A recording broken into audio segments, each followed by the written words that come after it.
আপনার চরিত্রটা বললেন এটা।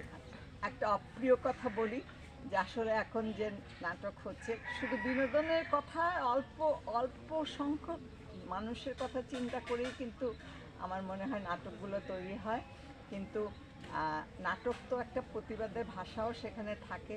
আমরা যে আমাদের যে সংস্কৃতি, যে সমাজ ব্যবস্থা, যে জীবনবোধ, এগুলোকে আমরা হারিয়ে ফেলছি পাশ্চাত্যের প্রভাবে। সুতরাং আমাদের নিজস্ব ঐতিহ্য এবং সংস্কৃতিকে ধরে রাখতে হলে আমাদের নাটকের মধ্যে আমাদের পরিবারকে ফিরিয়ে আনতে হবে। এই যে এখনকার ছেলেমেয়েরা বাবা মা বা আপন আত্মীয় স্বজন যারা থাকে তাদের প্রতি শ্রদ্ধা ভালোবাসা কমে যাচ্ছে। এটার জন্যে আমি মনে করি যে আমি এখন একটা নাটক করছি, সবুজ গ্রাম, পাথরের শহর। পাথরের শহর, সবুজ গ্রাম, পাথরের শহর। আমি একটা নাটক করছি, এটা বৈশাখী টেলিভিশনে প্রচারিত হবে।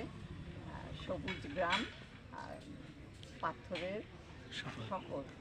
তো এটার নামেই এটার বৈশিষ্ট্য একটা সবার কাছে বোধগম্য। আমাদের যে গ্রাম, যে জীবন, যে সবুজ, সব আমরা হারিয়ে ফেলছি। তা আমি আবার একটু দুষ্টমি করে সবাইকে বলছিলাম যে এটা সবুজ গ্রাম আর হওয়া উচিত না, এটা উচিত পাথরের গ্রাম, পাথরের শহর। কারণ গ্রামও এখন মানে শহরের মতো, এবং গ্রামের মানুষের জীবনও সেরকম সহজ সরল নেই।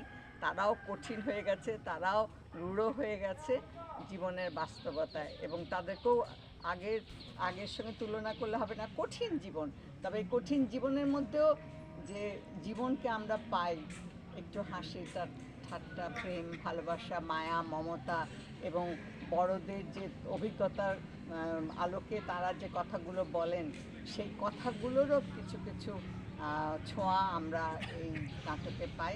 আমি মনে করি আর দর্শক এই নাটকটি উপভোগ করবেন এবং ভালোভাবেই নেবেন। এই নাটকটিতে যারা করেছে তারা সবাই এক একজন খুব বিদগ্ধ এবং